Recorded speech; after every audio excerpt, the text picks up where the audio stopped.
N.C. Wyeth once said that you should feel what you're painting so that you can get the real sense of what the character you're painting is going through.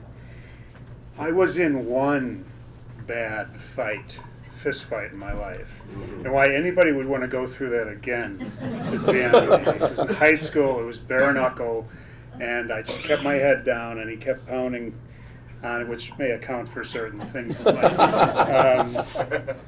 I looked like Quasimodo afterwards. There was some blood drawn, but I understood what Wyeth said about bringing that into your paintings, because in doing these things, I hearkened back to that day. And all right, so I want to go to. Oops, that's Tom, right. are you saying that in order to become a good artist, you have to go get beat up first? Just hit in the head. Just hit in the head, yeah. That was in high school. And you know, the guy, he was a bully. And after that fight, he never bothered me again. Oh, that's good. But the teacher came up to me afterward and said, if you won the fight, what does the other guy look like? This is just really quickly some of the process I go through. One of the things, when I see people, I start looking at them as potential models. And that includes my family and my friends and just people I see on the street. I'll stop at a comic book convention. I was sitting with another artist, and this one guy kept going by. He was African American. He was really built. His head was shaved. He had this great jaw. And I go, man, that guy would make a great hero type, you know? And finally, we stopped the guy and we said, you'd make a great model for us. You know, we'd love to draw you. And I had to stop and say, and I'm not gay, so don't worry about it. But I do that. I recruit people. Okay, that's my Sailor Steve, my Western hero, my boxing hero. That's Jim Wright. He was my electrician. He wired my house. And he's the father of a good friend of my daughter's, a school child. So he's the guy I use for a lot of my heroes. He actually looks a little like Robert E. Howard. Yeah, a little bit, yeah. And somebody else said Fred Ward, the actor Fred Ward. So if I can talk them into doing stuff like this, you know, I set up lighting, and I have to be kind of a director, because some people can be very self-conscious when they're posing, and I have to grab them and move their arms a certain way, and I have to try to get them to think in the mode. And I wind up shooting a lot of photos. As the photo session goes on, they get a little looser, and I finally get what I want. So then I develop the composition, and that goes through a series of sketches. The first of which goes past somebody like Jim Keegan, and we talk about it. And Jim always has good advice on what to do as well. This is what's called a value study. It's creating the visual pattern of the composition. And it's like the composition of a story. There's a certain flow and where the impact of the story is, and where you want to direct the viewer, and the emotion that you want. And that all starts in these developmental stages. And that's just, I actually have that, I've been showing it to people. It's a small sketch done with some paint and pencil. There you go. And then figuring out the color scheme. And my wife said, why'd you use green for the background? Maybe you should use red, you know, for blood. And I said, well, no, green for money, you know, because as you know that the fights are, they bet on fights and all that and stuff. And green has kind of a lurid quality to it. You see it a lot in a lot of pulp covers. And also it makes for a nice background color. It kind of stays in the background. And then, of course, the finish. And the finish is probably about approximately 18 by 24 inches. And this was one of the inspirations for that cover. That is by James Montgomery Flagg. He was a famous illustrator, very famous illustrator in the first half of the 20th century. Very flamboyant artist. His antics were front page news. He hung out with movie stars and all sorts of important people. And he is Uncle Sam. He posed himself for Uncle Sam. So the I Want You poster and that and several others is James Montgomery Flagg. That's cool. This is a World War II poster, and the caption is "Jap, you're next." Now I show this to my classes in the history of illustration, and I explain to the students. I said, "Folks, this may seem very offensive now, and to most people's sensitivities, yes, it is. But at the time, we were at war, and people were trying to get rouse the public against the enemy. So it shows Uncle Sam rolling his sleeves up and continuing the fight, basically. So that was the idea for Sailor Steve rolling his sleeves up. And this is as I worked on the painting, I shot pictures of it. So you see, it's not quite finished in those areas. And I spent a lot of time working on the red shirt, because the red is so prominent in the composition. It's going to affect all the other colors, and that. This is another source of inspiration for that painting. I've always loved Walter Baumhofer. I mentioned him earlier on, and I've always loved these paintings. So that Sailor Steve painting is an homage to Walter Baumhofer's adventure covers. Here are some of the other sketches I came up with. They were telling a little bit more of a story,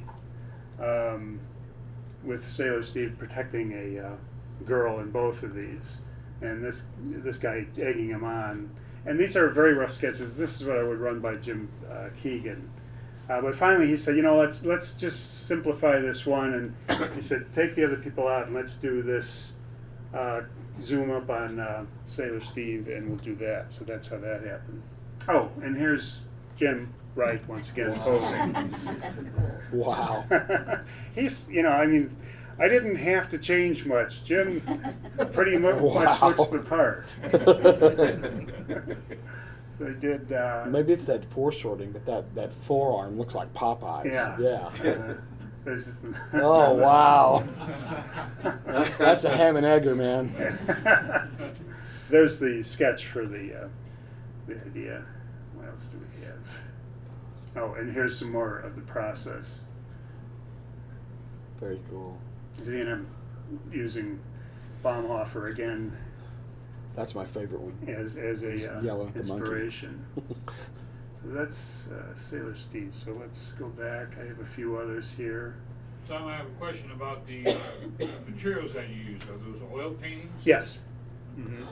And I do drawings beforehand, and I do a drawing on a very high quality archival paper, and I basically wallpaper it onto a panel of masonite using an acrylic medium, which plasticizes the paint or the paper and makes it absolutely permanent onto the panel. Wow.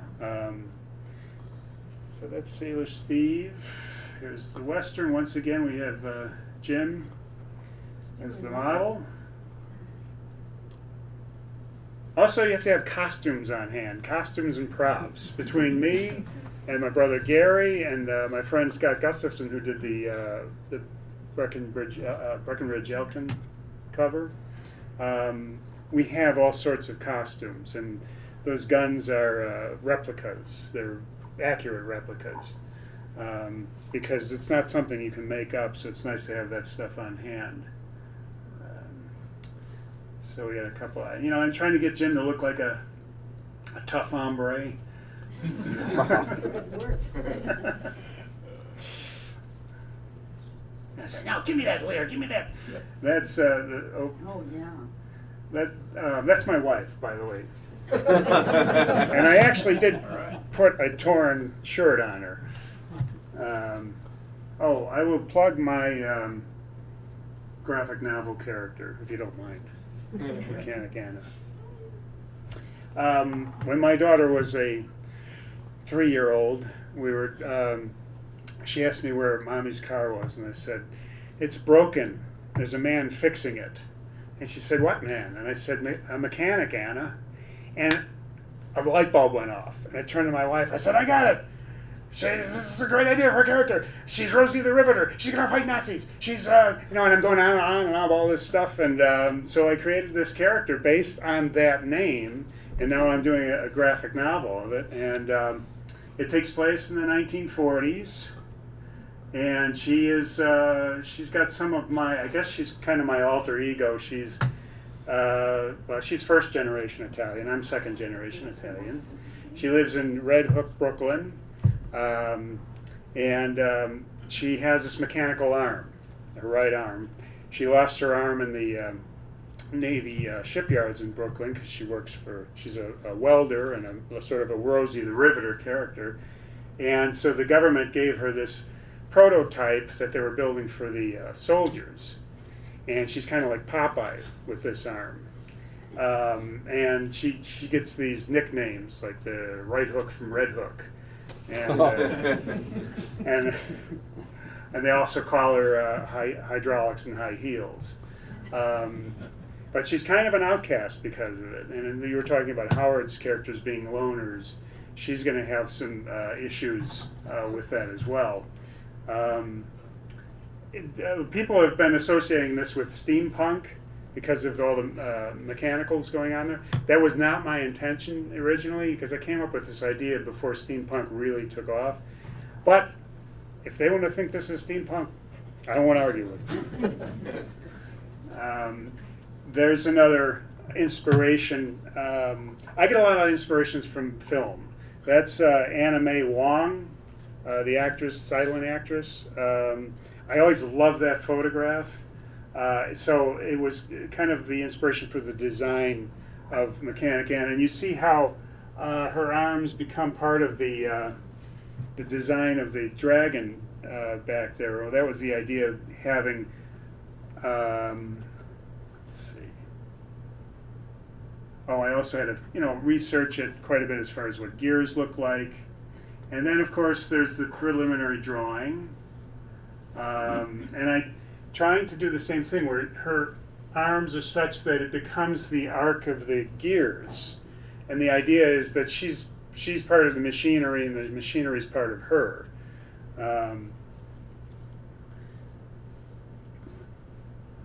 This is the painting in process. What I do is, as I said, I do the drawing on a paper, and then I adhere the paper to a board, and then I lay down one color and start working the different values in there. And there's the finish. Well, that's not quite finished. The problem with this one was not painting the figure, it was painting those gears. I had to do a drafting drawing basically of the gears and then figure out exactly how to paint them. And the face, that's my wife again. Although my wife is a blonde, but I made the character with black hair. And there's the finish. I got this frame. I just came across this frame that had little gear teeth on it. So, again, influenced by also photography. I just love that, and I thought, hey, how can I work that into an illustration? So, I'm using my wife again as a model. And also is influenced by, this is by Greg Manchess. Some of you may know who Greg, that's supposed to be Amelia Earhart. Isn't that wonderful? That's beautiful. I was just enthralled with that. Awesome. So then we get this.